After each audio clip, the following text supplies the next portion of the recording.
les jouets, les enfants et une tradition encore très respectée dans le nord et dans l'est de la France, la Saint-Nicolas. C'est demain la Saint-Nicolas. Et c'est l'occasion d'offrir quelques petits cadeaux, des friandises comme le traditionnel pain d'épices. Vincent Ditch et Vincent Rucli ont suivi le patron des enfants et des écoliers en Lorraine. Bonjour. Dès qu'il rentre dans une école, comme il le fait chaque année à l'approche du 6 décembre, Saint-Nicolas attire d'abord les sourires avant de toujours poser la même question. Est-ce que vous êtes des enfants sages? Qui a été très sage? Sa longue crosse à la main et sa belle mitre sur la tête, le saint patron des Lorrains et des enfants sages a toujours le même succès auprès des écoliers. Parce que des fois, il rapporte des bonbons et des cadeaux. Il faut être sage comme des images. Oui. C'est la magie. Parce qu'on retombe dans l'enfance.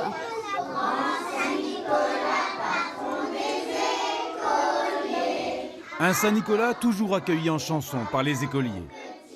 Comme dans les années 50, autour de Nancy, lorsque Saint-Nicolas passait déjà d'une école à l'autre, imposant le respect en classe et provoquant l'excitation pour attraper un bonbon, un chocolat ou un pain d'épices.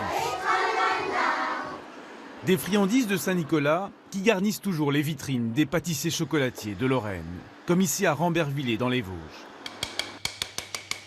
Cela fait 24 ans que Freddy Schwartz passe ses mois de novembre à illustrer en chocolat la légende du patron des enfants sages. La légende de Saint-Nicolas, c'est 3 petits-enfants qui se sont perdus et qui ont toqué chez un boucher. Le boucher les a tués, les a mis dans le saloir et 7 ans après, Saint-Nicolas est arrivé chez le boucher. Il a voulu du petit salé et Saint-Nicolas a ressuscité les 3 enfants. L'autre gourmandise de Saint-Nicolas, c'est le pain d'épices. La pâte est préparée plusieurs mois à l'avance, mais la cuisson et la décoration sont faites à la demande. Pour être dégustée en Lorraine, mais aussi partout dans le monde. Tous les grands-parents n'ont pas la chance d'avoir leurs petits-enfants sur place. Donc on fait des expéditions partout en France et même à l'étranger, de Saint-Nicolas en chocolat, de pain d'épices. C'est le lien qu'on garde avec la tradition lorraine, notre région. C'est notre fête à nous, c'est chez nous. Oui. Et c'est vrai que tous les Lorrains sont très attachés à Saint-Nicolas.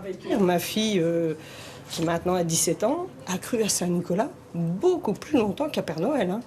À Noël, du coup, on fait un repas, mais les cadeaux, pour nous, c'est Saint-Nicolas. Toujours. Saint-Nicolas est depuis longtemps le vrai Père Noël des Lorrains.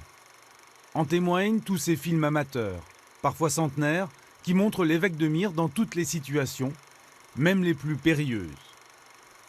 Toujours en train de venir déposer des cadeaux au pied des cheminées pour le plus grand bonheur des enfants.